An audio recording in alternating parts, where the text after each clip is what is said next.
Bonjour à tous et bienvenue dans cette nouvelle vidéo de la chaîne Apps and Productivity by Action Agile. Aujourd'hui nous allons voir quelques petites mises à jour qui ont eu lieu sur les bases de données ces derniers jours et nous allons également voir une bonne surprise, quelque chose que j'ai découvert en réalité sur la nouvelle version des bases de données et c'est quelque chose que je trouve très utile et que du coup je voulais vous montrer au cas où vous aussi vous l'auriez raté.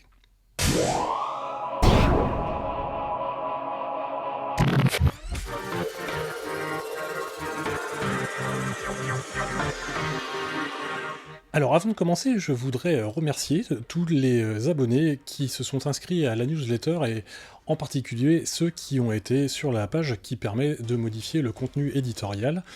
de la chaîne, car grâce à eux, je modifie du coup l'ordre dans lequel les vidéos arrivent en fonction des préférences affichées de chacun, et je trouve ça sympa du coup d'avoir ce feedback et de pouvoir modifier l'ordre de mes vidéos en fonction de vos opinions. Aujourd'hui, comme je le disais, nous allons voir deux petites nouveautés qui ont été annoncées par Notion sur Twitter récemment et qui d'ailleurs ne sont pas annoncées sur la page nouveautés. Mais en même temps, ce sont des modifications réellement mineures, mais qui sont malgré tout sympas. Et nous allons voir également une découverte que j'ai fait récemment sur la nouvelle version des bases de données de Notion que je vous avais présentée dans une vidéo précédente.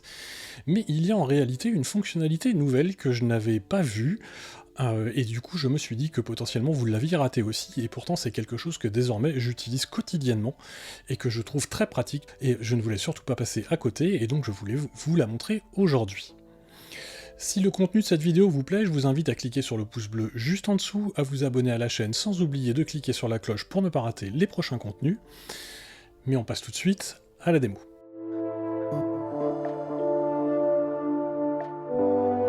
Alors la toute première modification qui a été apportée par Notion, on va la voir là tout de suite sur ce template que j'utilise, qui est en fait un template de réunion, que d'ailleurs je vais vous présenter dans une future vidéo. Et donc ça c'est un des templates que j'utilise, et sur ce template là vous voyez j'ai une partie notes ici sur la gauche, une partie participants pour savoir avec qui j'ai fait la réunion, et ici j'ai la liste des actions qui sont prises en séance. Alors la première modification, qui est pas énorme, hein, c'est un peu de la cosmétique, c'est que désormais il est possible, quand vous allez ici à côté du nom d'une base de données et que vous cliquez sur les trois petits points, de lui dire eh ben tu vas cacher le titre des bases de données. Et alors ça c'est pratique, et je vais le faire là aussi, parce que, vous le constatez, j'ai dans mes pages déjà des titres qui sont présents ici, et là, et donc avant, ça m'encombrait en fait pour rien, parce que du coup, je voyais deux fois le titre avec Action et To-Do, qui était un rappel de la base de données concernée, ce qui me sert strictement à rien, alors que là, maintenant, j'ai une vision qui est bien claire, sur laquelle j'ai mes titres que j'ai mis moi-même, et en dessous, la liste de tous les éléments qui vont bien.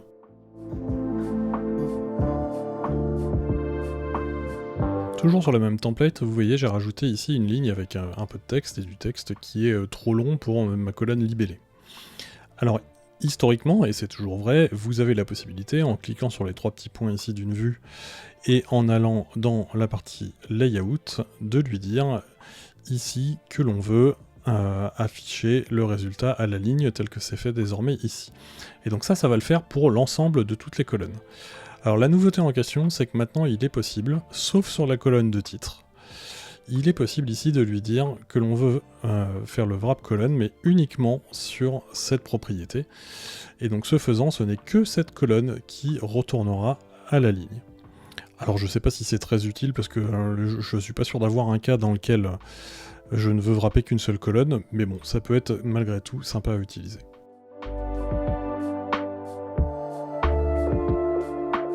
Alors ici, comme on l'a vu, on a donc notre vue sur les actions prises. Ce qu'on peut faire, et ça on a toujours pu le faire, étant donné que c'est une base de données To-Do qui est ici, c'est rajouter une autre vue, qui serait une vue toujours sur la base de données To-Do, pour par exemple afficher d'autres types de tâches, ou des tâches liées à un projet, ou des tâches affichées différemment, par exemple dans une timeline ou dans une galerie. Mais en fait, depuis la nouvelle mise à jour des bases de données que Notion a publiées, il y a une autre possibilité que j'avais pas vue, c'est de rajouter dans ce tableau qui est ici, une vue, et de dire que l'on va changer la source de la vue, et donc par exemple je vais prendre les risques. Et en faisant ça, eh bien vous voyez, je vais l'appeler risque par exemple, là ce que j'ai, c'est désormais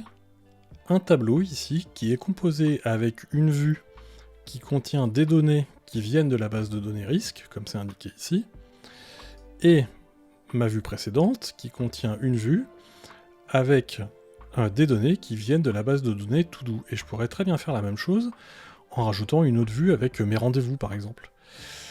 Et alors ça c'est super utile parce que avant, pour avoir et les actions et les risques, j'aurais été obligé de faire deux vues liées, la première ici, puis la deuxième j'aurais dû me la mettre en dessous. Sauf que c'est pénible parce que quand je suis dans une réunion, c'est bien plus pratique pour moi de cliquer sur des onglets comme ça pour pouvoir changer de visibilité, plutôt que d'avoir à scroller, parce que quand je vais scroller, je vais perdre l'affichage du haut de mon tableau. Donc là, maintenant, c'est possible d'avoir les deux données issues de bases différentes à l'intérieur du même tableau, et c'est donc ça que j'avais pas découvert, ou en tout cas pas vraiment vu, lorsque les nouvelles bases de données sont sorties. Et alors, les applications sont diverses et variées. Si par exemple, on vient ici dans ma base de données qui est sur mon dashboard quotidien, que lui aussi je vous ai présenté dans une vidéo précédente, donc là par exemple, j'ai l'affichage de toutes mes semaines. Alors c'est utile pour moi, notamment pour suivre mes KPI qui sont liés à mes routines,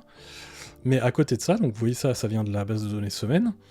mais donc à côté de ça, j'ai également une vue de la semaine passée, et là, par exemple, je vais avoir la vue de tous les jours de la semaine passée, qui elle vient de la base de données jours. Là aussi, c'est deux bases de données différentes. Et ça, c'est très utile parce que du coup, ça permet de condenser l'affichage, et là, je suis dans des données qui concernent à peu près la même chose, c'est-à-dire des périodes, et du coup, dans le même tableau, je vais avoir mes jours, donc là en l'occurrence, c'est les 7 derniers jours, et puis je vais aussi avoir un affichage par semaine. Donc ça, c'est quelque chose que j'ai ajouté tout récemment, et qui est très utile, que désormais j'utilise tous les jours. Cette vidéo est maintenant terminée, j'espère qu'elle vous aura permis de découvrir toutes ces nouveautés que nous avons dans les bases de données depuis désormais quelques semaines, y compris la dernière, alors qui du coup n'est pas vraiment une nouveauté, qui est plutôt une découverte de ma part de quelque chose que j'avais raté, et comme vous l'avez vu, c'est très utile. Cela étant, je trouve que malgré tout, les bases de données sont devenues un peu plus complexes à utiliser, et que la compréhension est moins aisée qu'avant, et d'ailleurs, si vous avez un avis sur le sujet, je serais ravi de le savoir, et donc n'hésitez pas à mettre un commentaire. Si le contenu de la vidéo vous a plu, je vous invite à cliquer sur le pouce bleu juste en dessous, sans oublier de vous abonner à la chaîne et de cliquer sur la cloche pour ne pas rater les prochains contenus, et je vous dis à ciao tout le monde.